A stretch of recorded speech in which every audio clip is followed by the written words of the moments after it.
Hi everyone.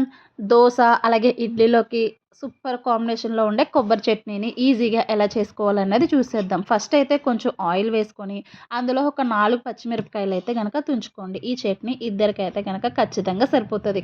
పచ్చిమిరపకాయలు ఘాటు ఎక్కువగా ఉన్నాయి కాబట్టి ఒక 4-5 తీసుకోండి. ఇవి బాగా వేగేలోపు కొంచెం చింతపండునైతే గనక తీసుకొని నానబెట్టుకున్న, అలాగే కొబ్బరినైతే గనక చిన్న చిన్న పీసెస్ కట్ చేసుకున్న. వేగిన పచ్చిమిరపకాయలన్నిటిని కొంచెం చల్లారిన తర్వాత మిక్సీ జార్‌లో వేసుకొని, అలాగే పచ్చి కొబ్బరిని కూడా ఇందులో వేసేసుకోండి. ఇప్పుడు ఇందులో కొంచెం అయితే నానబెట్టుకున్న చింతపండుని వాటర్‌తో సహా వేసేసుకొని, కొంచెం కల్లుప్పు, జీలకర్ర వేసుకొని కచ్చా పచ్చిగా మిక్సీ పట్టుకున్న తర్వాత కొత్తిమీరని కూడా వేసుకోండి.